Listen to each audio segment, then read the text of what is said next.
Imagine waking up every morning and asking yourself, what if this was my last day?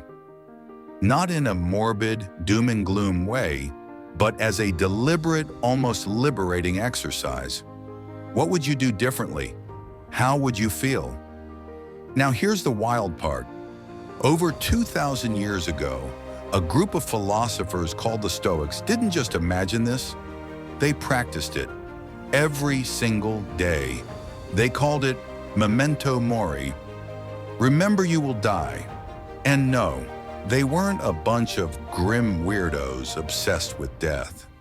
They were some of the sharpest minds in history, people like Marcus Aurelius, Seneca, and Epictetus, who believed that thinking about death wasn't about fear, it was about freedom. Welcome to today's video.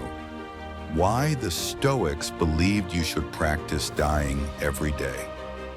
Stick around, because by the end, you might just see why this ancient habit could change your life in ways you never expected. So why would anyone want to think about dying every day? I mean, most of us spend our lives running away from that thought, right? We binge Netflix, scroll X, chase deadlines, anything to keep the big questions at bay. But the Stoics, they ran straight toward it. Not because they were depressed, but because they saw something we often miss. Death isn't just an ending, it's a teacher. Today we're diving deep into this Stoic practice. We'll explore what they meant by practicing dying, why it mattered to them, and most importantly, how it can help you live better right now in 2025. Whether you're new to Stoicism or you've got Marcus Aurelius quotes tattooed on your arm, this is going to hit different. Let's get started. Shamalwa, Part 1. What did the Stoics mean by practicing dying? First things first, when the Stoics said practice dying, they weren't talking about some creepy ritual with skulls and candles. This wasn't about physically preparing for death. It was a mental exercise. In Latin, they called it memento mori, which translates to remember you will die. But it's more than just a reminder. It's a way of training your mind to let go of what doesn't matter and hold tight to what does. Take Seneca, the Roman philosopher and statesman. He wrote in his letters, "Let us prepare our minds as if we'd come to the very end of life. Let us postpone nothing."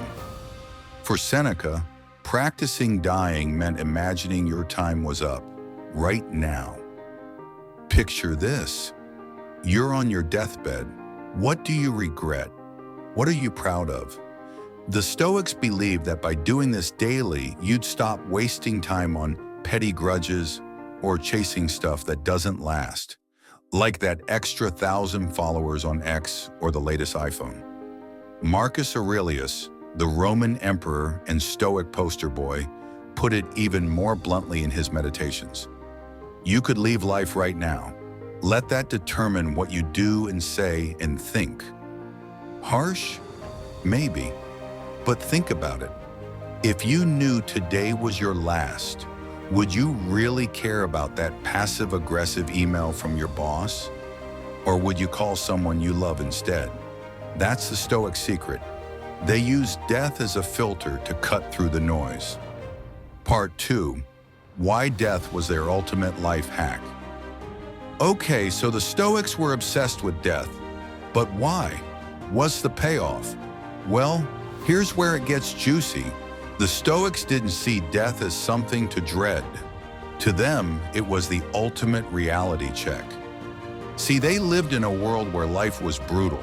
Disease, war, slavery, you name it. Death wasn't some far-off concept. It was right there, knocking on the door. So they figured, why not make it an ally? Epictetus, a former slave-turned-philosopher, said, "I cannot escape death, but at least I can escape the fear of it." That's the first big reason. Practicing dying kills fear. Think about the last time you were stressed out. Maybe you were late on a project, or someone ghosted you after a date. Now imagine asking yourself, will this matter when I'm gone? 9 times out of 10, the answer's no. Suddenly that stress, it shrinks. But it's not just about fear, it's about focus. Marcus Aurelius wrote, "Do what's necessary and forget the rest." By practicing dying, the Stoics train themselves to zero in on what's in their control, like their actions, their thoughts, and let go of everything else. Traffic jams, rude coworkers, the stock market crashing, out of your hands, no point sweating it.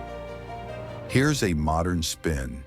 Picture yourself doom-scrolling X, getting worked up over some politician's latest rant. Now imagine Marcus Aurelius leaning over your shoulder, whispering, "You're dying soon. Does this really deserve your attention?" Kinda puts things in perspective, doesn't it? Part 3, how they actually did it. So how did the Stoics pull this off? Did they just sit around all day thinking, well, I'm gonna die? Not quite. They had specific ways to weave this practice into their lives, almost like a daily workout for the soul. Seneca, for example, had this habit of reflecting every night. In his essay on the shortness of life, he talks about reviewing his day as if it were his last. He'd ask himself, did I live well today? Did I waste time? Did I show courage? It was like a personal debrief, holding himself accountable before the clock ran out. Marcus Aurelius took a different angle. He'd start his mornings by meditating on death. In Meditations, he writes about imagining his body decaying, his name forgotten. Sounds dark, right?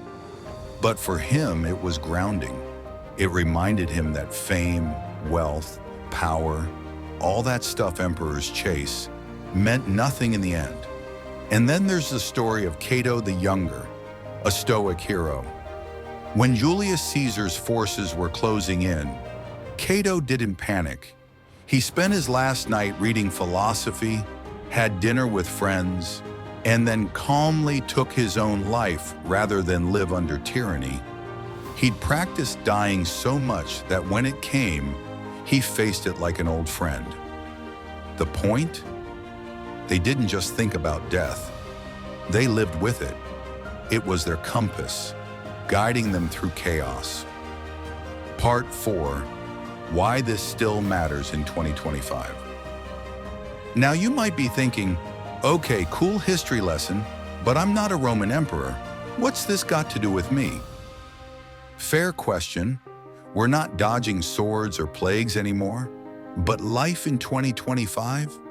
It's still a mess. Endless notifications, climate anxiety, that nagging feeling you're not doing enough. It's overwhelming. And that's exactly why the Stoics' death trick still works. Let's break it down. Practicing dying every day can do 3 things for you. First, it cuts the fat. Next time you're stressing about something, like whether your TikTok went viral, ask, will this matter when I'm dust? If not, let it go. Second, it sharpens your gratitude. The Stoics knew life's temporary, so they savored it.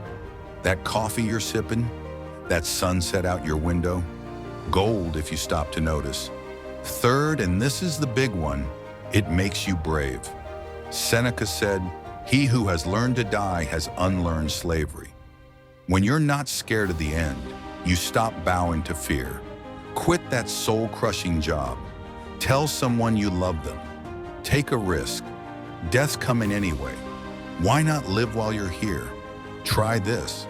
Tonight, before bed, imagine it's your last night.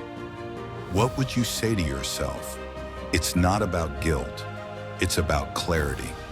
Cut to a close-up of a modern person waking up in bed, rubbing their eyes, then checking their phone. Contrast the timeless with the everyday. Conclusion and call to action. So why did the Stoics believe you should practice dying every day? Because they knew it's not death that defines us, it's how we live with it. They turn the scariest thing we face into a tool for courage, focus, and peace. And in a world that's constantly trying to distract us, that's a superpower worth stealing. Next time life feels heavy, channel your inner Stoic. Picture Marcus Aurelius shrugging at the chaos, or Seneca smiling at the ticking clock. They'd tell you, "You're alive right now, that's enough." If this hit home for you, drop a comment. Tell me how you'd spend your last day. Smash that like button if you're ready to try this Stoic hack, and subscribe for more deep dives into ideas that stand the test of time. Until next time, keep living, and maybe, just maybe, practice dying a little too. See you soon.